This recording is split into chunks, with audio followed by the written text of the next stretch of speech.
I think the most interesting thing is everyone is trying to to be like Oklahoma in terms of like students who attend whichever school that has a great or good football team, and we all can't have a dorm room right above the practice facility and really see everything that's going on. But something that I can speak to and just speak on is just, hopefully, I think we will see this season the emergence of Joe Warrior.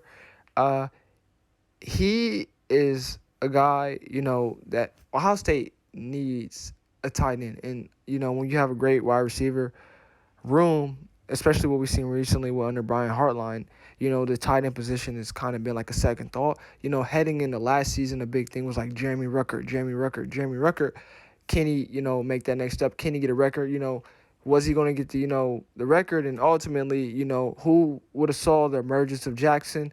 Obviously, you had Chris Olave, Garrett Wilson there. The tight ends kind of take a back seat. And then, we had some playing both sides of the ball. So this season or heading into this season, what I'm excited about and what I like is that, there is a solidified tight end room, and this gives the opportunity for people to step up and somebody that okay, if you has moved up, like if you've ever seen Hard Knocks, a big thing was made of Baker Mayfield. He was like the third string quarterback on the Browns roster, and then the head coach called him in. He was like, "Well, you got moved up to backup." If I'm saying it right, well, okay. So you look at Joe Royer, and a great tight end that has a lot of potential at Ohio State is G. Scott, and G. Scott was highly recruited.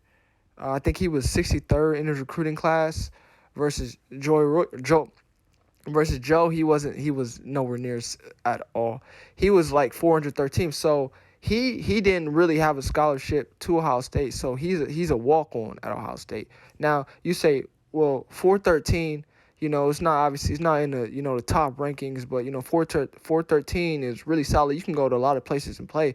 Maybe maybe not at all. Maybe not start right away at Ohio State and come in, but you can go to a lot of places where you can really have the opportunity to play and potentially develop, and then maybe your senior year have a great just develop each year, have a tremendous senior year, get invited to the Senior Bowl, have a great performance there, get drafted, fourth, fifth round, who knows. He wanted to come to Ohio State.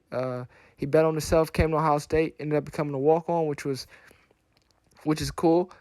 But he is now, supplanted, G. Scott, especially on the depth chart. Now he out of all the tight ends, he's very big. I mean, it does you can't really tell from this picture, but the guy, he's really huge. He's 6'5", about 245, 250, 6'5", 245, 250. G. Scott's about 6'3", and he's been performing really well. The players that spoke to it about him.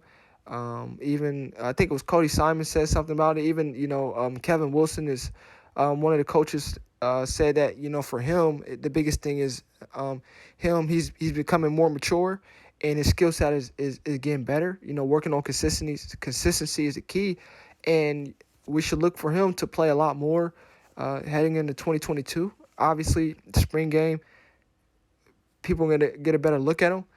Jeremy Rucker's not there, and you got guys going on, finally saying they're going to play specifically on defense. And for him, this opportunity, to prove that he can be the next, I won't say the next great tight end, but just at that size, he can do a lot, especially blocking. That's going to be very important in the run game, you know, because Travion is a tremendous running back, but he's very small. So you have to have great blockers. When you have a 6'5" guy, you're not saying G. Scott can't block, but I mean, if you can have them both, when you have tight end steps, both of them on the field, I can definitely see that. But he's stepping up, and you have to give him credit.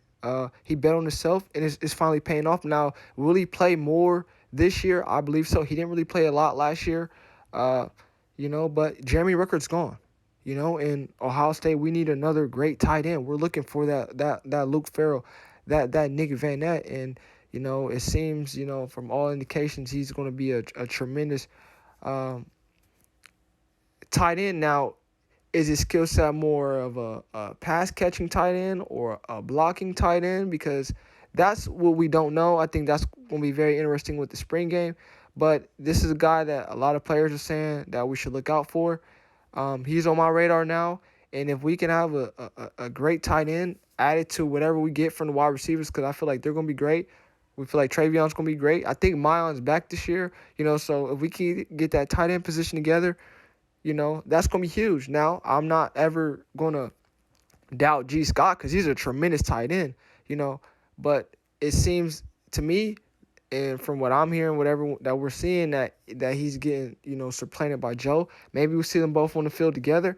But he bet on himself, and that's kind of, you see a guy, ranked 66 in his class, and then you see another guy ranked 433rd. You would obviously think the guy rated higher would perform better. It's hasn't been the case, but take your hat off to Joe. I'm excited for the spring game, and I want to see who's going to be that second string tight end.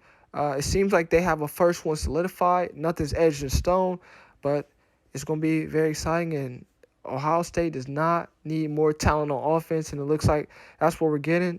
Between him and G, obviously the number one doesn't need to be explained who's starting. And I'm very excited to see how this goes. But the spring game's going to be huge, and a 6'5", 245 tight end. Let's see if he can catch. That's what I want to see if he can really catch, and that can definitely help this offense be even that much more explosive.